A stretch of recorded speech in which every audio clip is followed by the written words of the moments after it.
नमस्कार दोस्तों। आप सभी का स्वागत है M2M क्लासेज में। दोस्तों, हम आपके सामने पढ़ रहे हैं इंडियन पॉलिटी को। और देखो, हमने पिछली क्लासों में कवर कर लिया है। उसमें हम देख रहे थे भारत में संवैधानिक विकास को। और उसमें हमने देखा था अंग्रेज किस तरह से भारत में आए, किस तरह से उन्होंने गतिविधियां की, और व्यापार से लेकर के शासक बनने तक उनको सब कुछ अच्छे से हमने समझा था।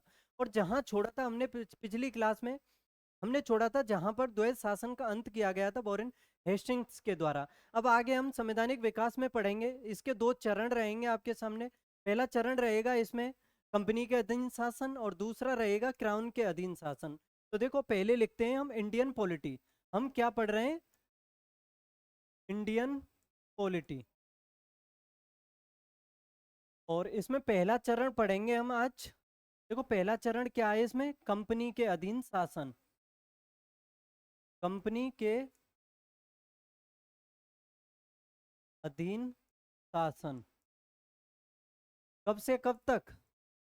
1773 से लेकर के 1857 तक। ठीक है। और फिर दूसरा चरण रहेगा इसमें क्राउन के अधीन, जो है 1857 से स्टार्ट हो जाएगा 1947 तक।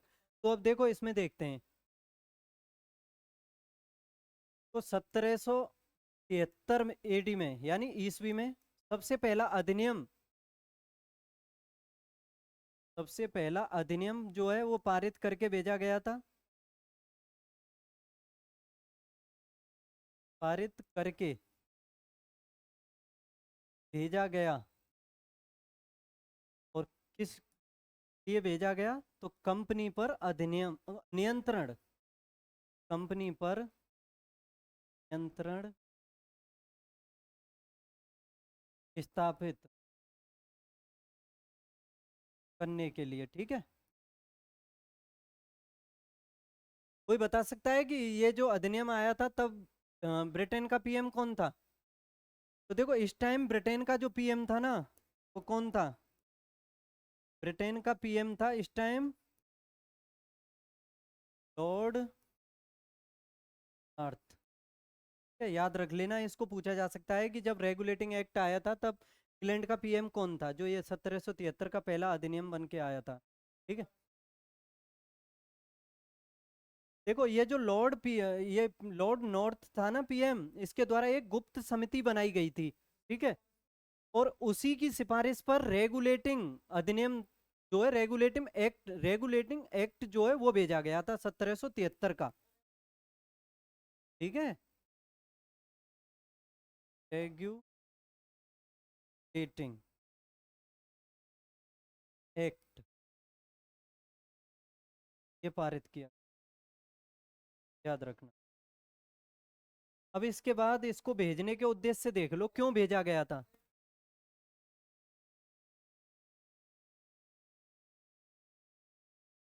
यानी रेगुलेटिंग एक्ट को क्यों भेजा गया, इसके उद्देश्य से देख लो।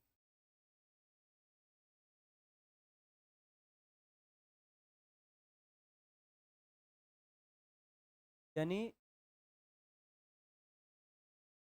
इंडिया कंपनी के व्यापार पर प्रतिबंध, व्यापार और प्रशासन पर, ईस्ट इंडिया कंपनी के व्यापार और प्रशासन पर, प्रशासन पर भारत और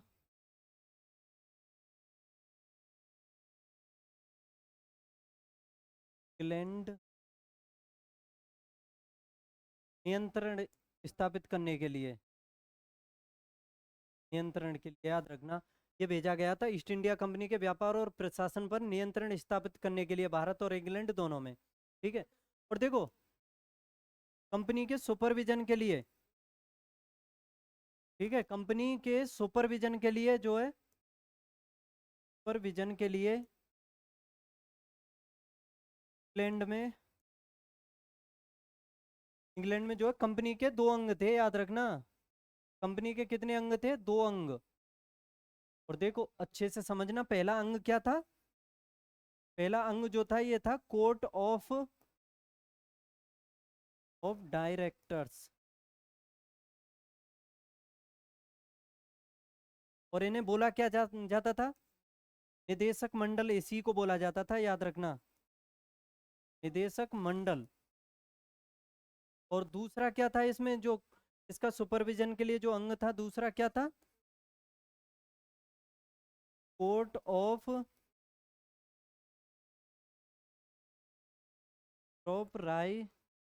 राइटर्स। इसको क्या बोला जाता था? इसको बोला जाता था स्वत्वधारी।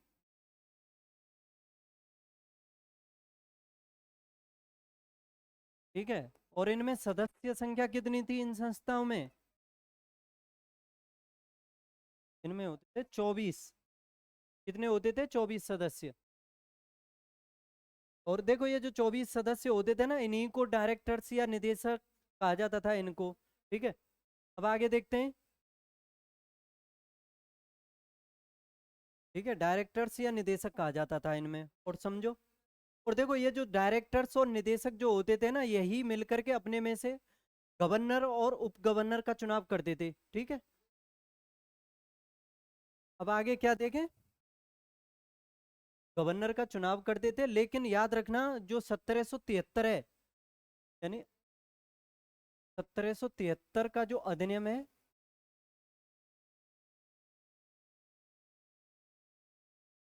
अधिनियम के तहत, यानी 1773 के अधिनियम के तहत निदेशक मंडल के,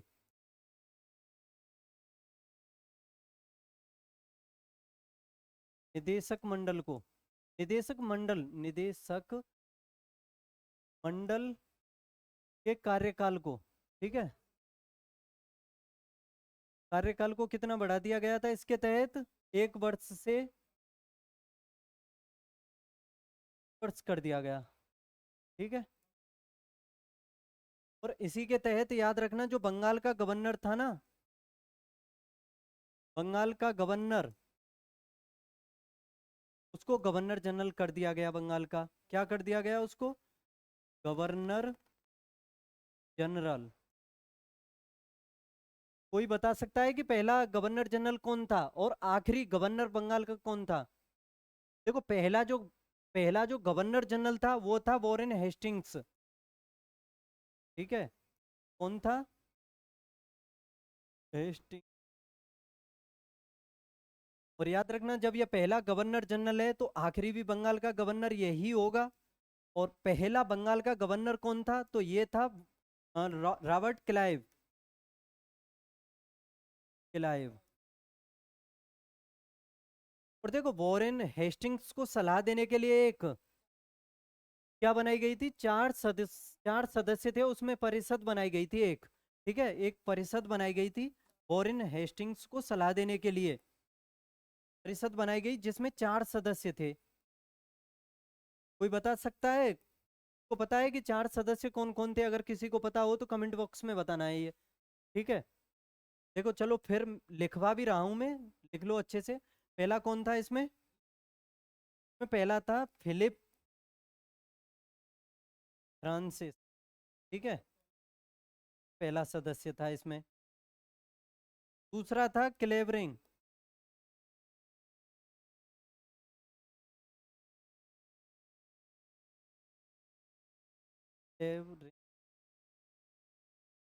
तीसरा कौन था? तीसरा था मोन। और चौथा था ये बरवेल। ठीक है। ये 4 सदस्य थे इस परिषद में। आगे देखो।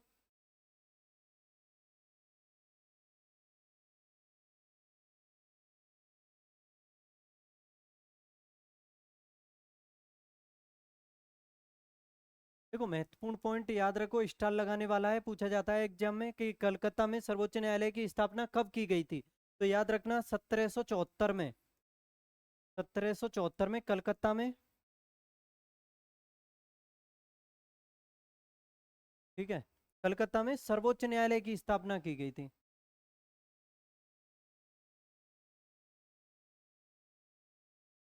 न्यायालय की स्थापना की गई, और इसमें 4 न्यायाधीश थे, एक मुख्य न्यायाधीश, उसके अलावा 3 अन्य न्यायाधीश थे।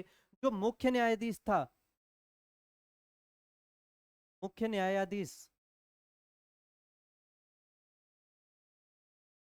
कौन था? लॉर्ड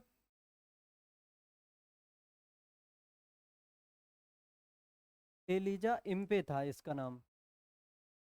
ये मुख्य न्यायाधीश था। इसके अलावा 3 अन्य न्यायाधीश कौन थे? पहला कौन था इसमें? पहला था इसमें लॉर्ड हाइड, ठीक है। और दूसरा था इसमें चैम्बरस, और तीसरा क्या था इसमें? उसका नाम था लॉर्ड लेमेस्टर, ठीक है।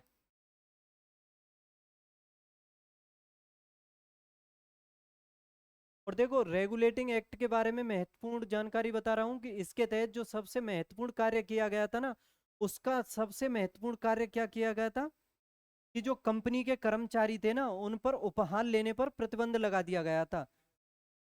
उपहार प्रतिबंधित। और इसमें लाइसेंस के बिना जो व्यापार हो रहा था, जो जितनी भी गतिविधियां हो रही थी, सभी को बंद कर दिया गया, यानी लाइसेंस में अनिवार्य कर दिया गया।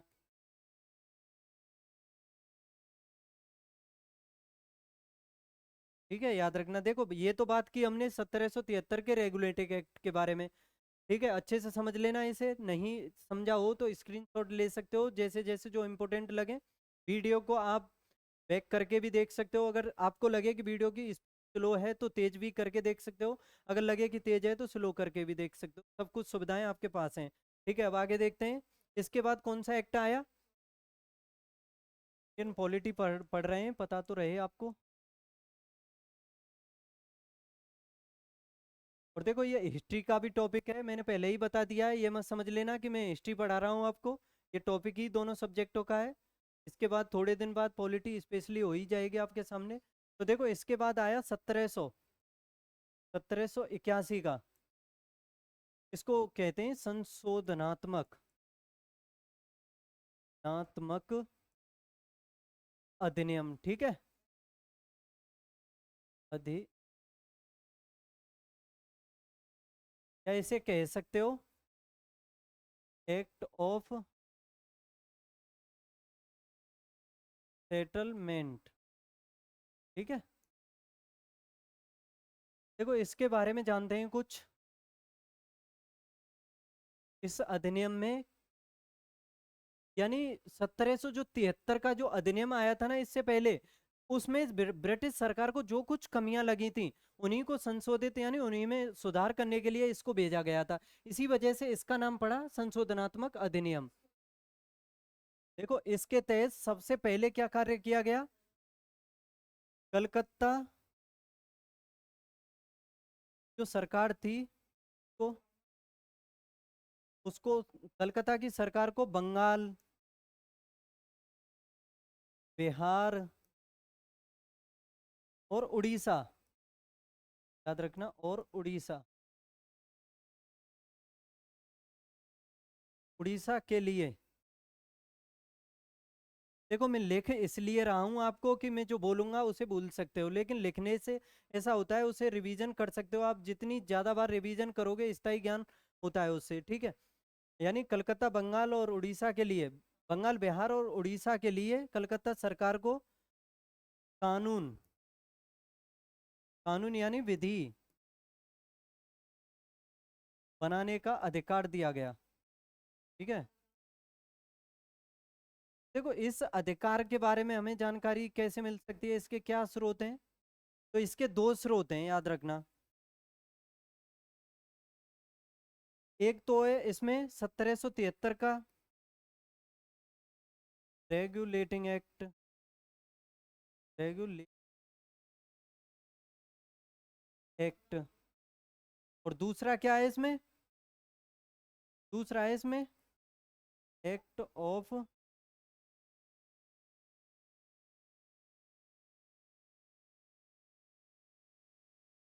आगे देखते हैं। अब देखो, कलकत्ता सरकार के बारे में समझो।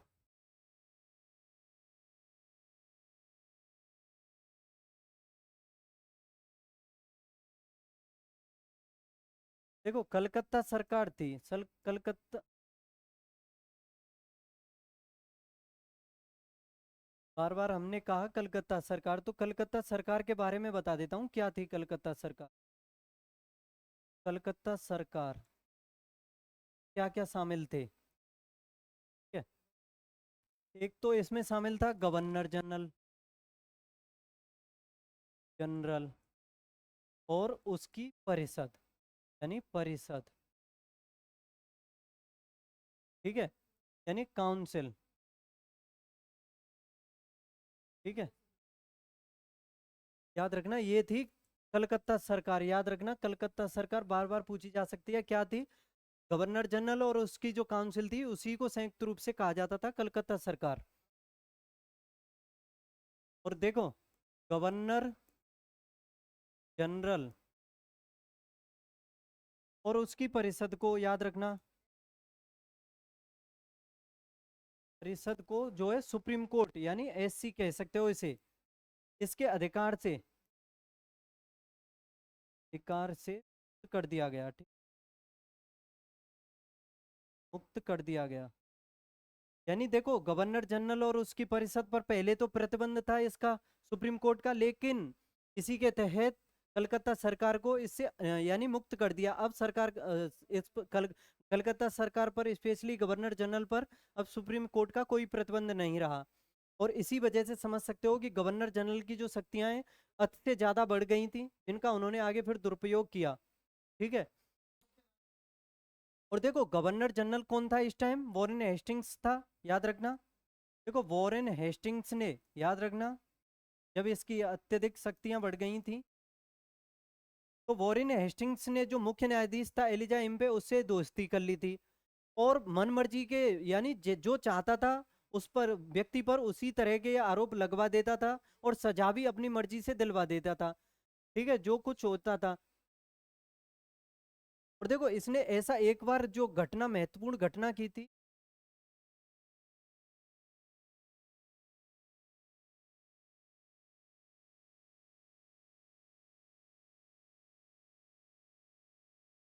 कुछ दिक्कत हो रही,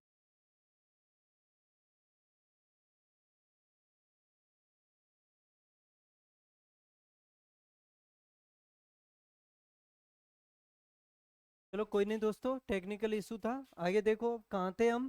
देखो, वॉरेन हेस्टिंग्स के बारे में बताया मैंने, ठीक है। तो देखो, इसमें कुशासन, यानी समझ सकते हो ये कुशासन पर आ गया था, यानी न्यायालय से, न्यायाधीश से इसने दोस्ती कर ली, मनमर्जी के आरोप लगवा देता और उसे मनमर्जी की सलाह भी दिलवा देता था। देखो देखो, एक घटना हुई, तीन व्यक्ति थे, तीन व्यक्तियों पर इसने अपने मनमर्जी से उन पर आरोप लगा करके सजा दिलवा दी थी। वो तीन व्यक्ति कौन थे, देखो नाम बता रहा हूँ, याद कर लेना आपको। पहला था इसमें नंद कुमार,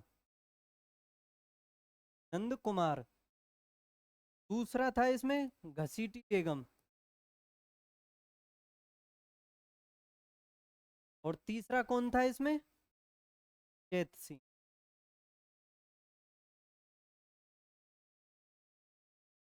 ठीक है, तीनों को सुप्रीम कोर्ट भेज दिया था हेस्टिंग्स ने। और नंद कुमार जो था ना, इन तीनों में, मैंने अभी बताया, तीनों में नंद कुमार जो था इसमें, उस पर इसने झूठे आरोप लगवा दिए थे इस पर, और इसको फांसी की सजा भी दिलवा दी थी इसने, ठीक है, फांसी की सजा। और इसी वजह से ये जो मामला है काफी गर्मा गया था और ये लंदन तक पहुंच गया था, ठीक है। फिर लंदन पहुंच गया मामला, फिर इसके बाद क्या हुआ,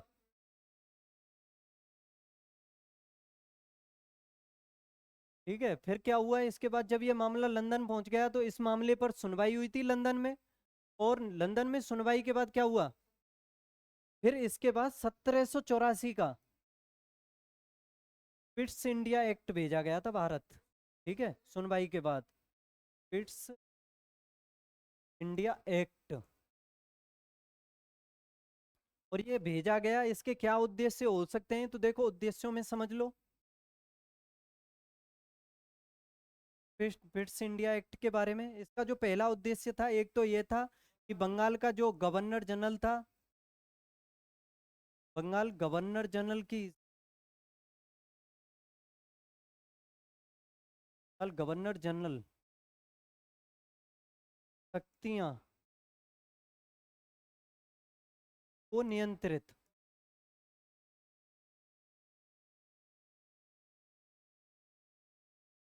ठीक है। और इसी के तहत जो है कंपनी कंपनी का जो व्यापार व्यापार और जो प्रशासन था ना, और प्रशासन,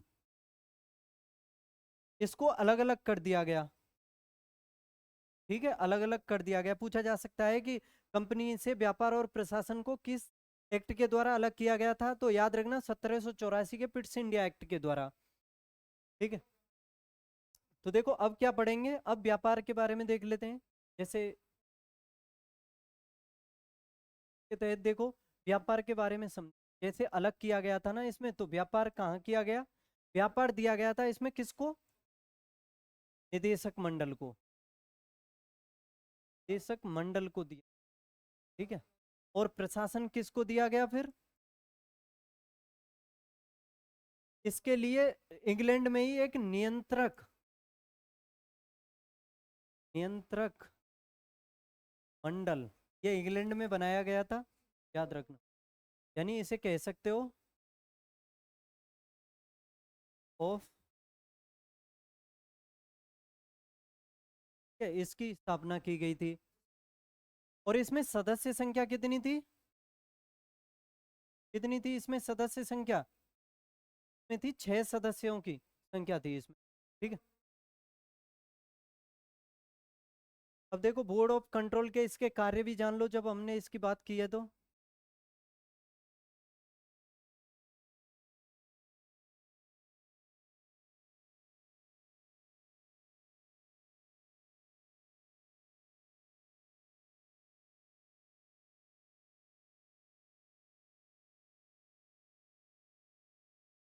कंट्रोल के कार्य देख लो,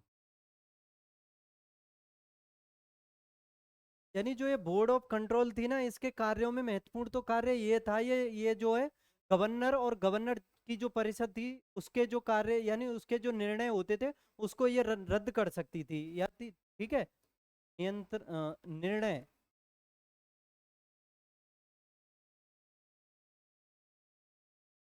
निर्णयों को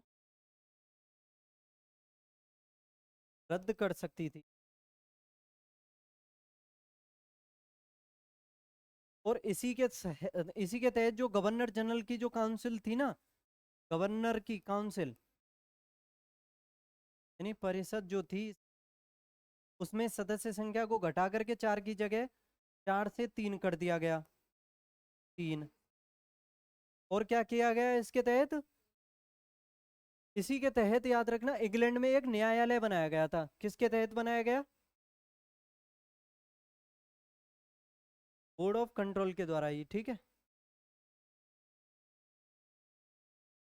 ठीक है, और वो जो कंपनी के जो मामले होते थे ना उसकी सुनवाई वहीं पर होती थी, याद रखना।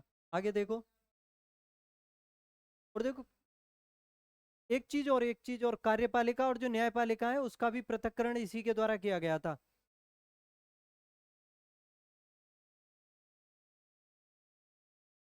अब देखो 1785 में फिर लंदन बुला लिया गया वॉरेन हेस्टिंग्स को, वॉरेन 1785 में वॉरेन हेस्टिंग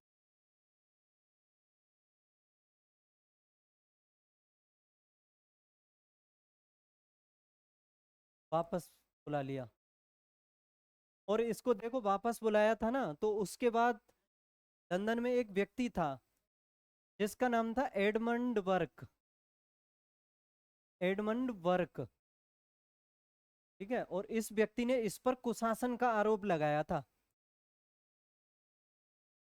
शासन के आरोप लगाए गए, शासन आरोप।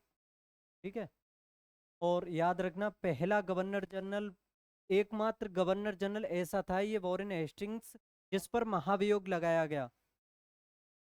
महायोग पूछा जा सकता है कि एकमात्र गवर्नर जनरल का नाम बताओ जिस पर महाभियोग लगाया गया, तो ये था वॉरेन हेस्टिंग्स। ठीक है, और इसको फिर पद से भी हटा दिया गया था। और फिर इसके बाद देखो 1785 में हटाया, 1785 से 86 तक कौन बना था, मैकफर्सन, ऐसा ही है कुछ नाम, मैकफर्सन है कुछ करके। फिर उसके बाद बना था कॉर्नवालिस। ठीक है, कौन बना, कॉर्नवालिस। वॉलेस। देखो ये काफी सम्मानित और योग्य व्यक्ति था, लेकिन जैसे इसको बनाने के लिए, भेजने के लिए तैयार किया गया, तो मतलब इसके सामने प्रस्ताव रखा गया कि आप गवर्नर जनरल बन करके जाओ भारत में। तो ये सम्मानित व्यक्ति था, योग्य भी था, लेकिन इसने शर्त रख दी थी कि मुझे सैन्य शक्तियों के साथ साथ अगर प्रशासनिक शक्तियां भी मिलेंगी तो मैं बन करके जाऊंगा। और मैंने बताया यह सम्मानित और योग्य व्यक्ति था, तो सरकार को माननी पड़ी इसकी बातों को, और इसको फिर आगे गवर्नर जनरल बना करके भेज दिया भारत में। फिर इसके बाद आया था 1786 का अधिनियम। ठीक है दोस्तों, आज की क्लास को हम इतना ही रखते हैं, आगे देखेंगे 1786 के अधिनियम से।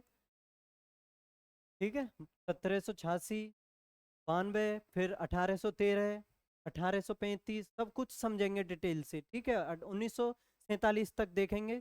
फिर आगे फिर और संविधान को पढ़ते चलेंगे, यानी कंप्लीट पॉलिटी जब तक होगी तब तक डेली क्लासें आती रहेंगी इसी तरह से। मेरी गारंटी है, पॉलिटी का कोई भी एग्जाम आएगा आपके सामने, इन क्लासों को लेकिन लेने के बाद निश्चित निश्चित करोगे सभी क्वेश्चनों को। ठीक है, तो सभी को अच्छे से पढ़ते चलो, नोट्स प्रॉपर बनाते चलो, रिवाइज करना नोट्स को।